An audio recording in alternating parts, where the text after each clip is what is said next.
ओम श्री गणेशाय नमः। भगवान शिव के लिंग एवं साकार विग्रह की पूजा के रहस्य तथा महत्व का वर्णन। सूत जी कहते हैं, शौनक, जो श्रवण, कीर्तन और मनन इन तीनों साधनों के अनुष्ठान में समर्थ न हो, वह भगवान शंकर के लिंग एवं मूर्ति की स्थापना करके नित्य उसकी पूजा करे तो संसार सागर से पार हो सकता है। वंचना अथवा छल न करते हुए अपनी शक्ति के अनुसार धनराशि ले जाए और उसे शिवलिंग अथवा शिव मूर्ति की सेवा के लिए अर्पित कर दे। साथ ही निरंतर उस लिंग एवं मूर्ति की पूजा भी करे। उसके लिए भक्ति भाव से मंडप, गोपुर, तीर्थ, मठ एवं अक्षेत्र की स्थापना करे तथा उत्सव रचाए। वस्त्र, गंध, पुष्प, धूप, दीप तथा पुआ और शाक आदि व्यंजनों से युक्त भांति भांति के भक्ष्य भोजन अन्न नैवेद्य के रूप में समर्पित करे। छतर, ध्वजा, व्यंजन, चामर तथा अन्य अंगों सहित राजोपचार की भांति सब सामान भगवान शिव के लिंग एवं मूर्ति को चढ़ाए। प्रदक्षिणा, नमस्कार तथा यथाशक्ति जप करे। आह्वान से लेकर विसर्जन तक सारा कार्य प्रतिदिन भक्ति भाव से संपन्न करे। इस प्रकार शिवलिंग अथवा शिव मूर्ति में भगवान शंकर की पूजा करने वाला पुरुष श्रवण आदि साधनों का अनुष्ठान न करे तो भी भगवान शिव की प्रसन्नता से सिद्धि प्राप्त कर लेता है। पहले के बहुत से महात्मा पुरुष लिंग तथा शिव मूर्ति की पूजा करने मात्र से भवबंधन से मुक्त हो चुके हैं। ऋषियों ने पूछा, मूर्ति में ही सर्वत्र देवताओं की पूजा होती है, लिंग में नहीं, परंतु भगवान शिव की पूजा सब जगह मूर्ति में और लिंग में भी क्यों की जाती है? सूत जी ने कहा, मुनीश्वरों, तुम्हारा यह प्रश्न तो बड़ा ही पवित्र और अत्यंत अद्भुत है। इस विषय में महादेव जी ही वक्ता हो सकते हैं। दूसरा कोई पुरुष कभी और कहीं भी इसका प्रतिपादन नहीं कर सकता। इस प्रश्न के समाधान के लिए भगवान शिव ने जो कुछ कहा है और उसे मैंने गुरु जी के मुख से जिस प्रकार सुना है उसी तरह क्रमशः वर्णन करूंगा। एकमात्र भगवान शिव ही ब्रह्म रूप होने के कारण निष्कल कहे गए हैं।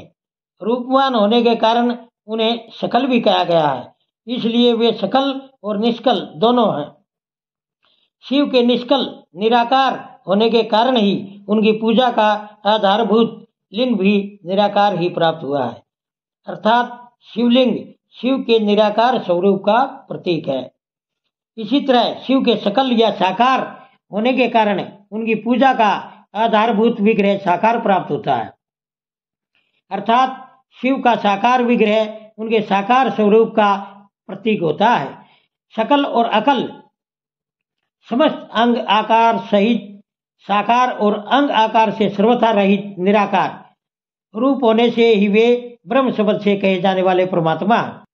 यही कारण है कि सब लोग लिंग निराकार और मूर्ति साकार दोनों में ही सदा भगवान शिव की पूजा करते हैं। शिव से भिन्न जो दूसरे देवता हैं वे साक्षात ब्रह्म नहीं हैं, इसलिए कहीं भी उनके लिए निराकार लिंग नहीं उपलब्ध होता। पूर्व काल में बुद्धिमान ब्रह्मपुत्र संत कुमार मुनि ने मंदराचल पर नंदिकेश्वर से इसी प्रकार का प्रश्न किया था। संत कुमार बोले, भगवान शिव से भिन्न जो देवता हैं उन सब की पूजा के लिए सर्वत्र प्राय मूर्ति मात्र ही अधिक संख्या में देखा और सुना जाता है। केवल भगवान शिव की ही पूजा में लिंग और मूर्ति दोनों का उपयोग देखने में आता है। अतः कल्याण में नंदिकेश्वर, इस विषय में जो तत्वों की बात हो उसे मुझे इस प्रकार बताइए जिससे अच्छी तरह समझ में आ जाए।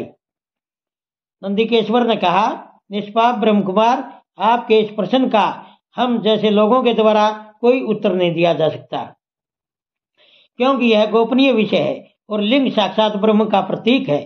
तथापि आप शिव भक्त हैं, इसलिए इस विषय में भगवान शिव ने जो कुछ बताया है उसे ही आपके समक्ष कहता हूं।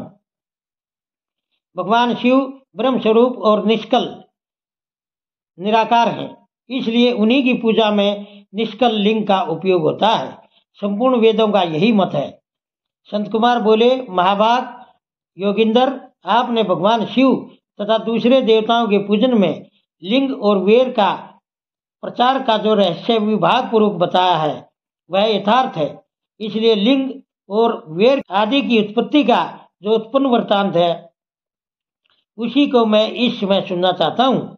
लिंग के प्राकट्य का रहस्य सूचित करने वाला प्रसंग मुझे सुनाइए। इसके उत्तर में नंदिकेश्वर ने भगवान महादेव के निष्कल स्वरूप लिंग के आविर्भाव का प्रसंग सुनाना आरंभ किया।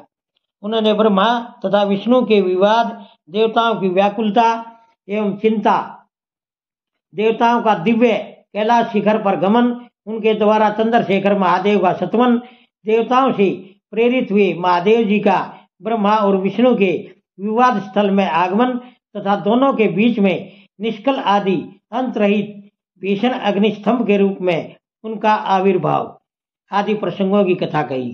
तदंतर श्री ब्रह्मा और विष्णु दोनों के द्वारा उस ज्योतिर्मय स्तंभ की ऊंचाई और गहराई का था लेने की चेष्टा एवं केतकी पुष्प के साप वरदान आदि के प्रसंग भी सुनाए। ओम नमः शिवाय।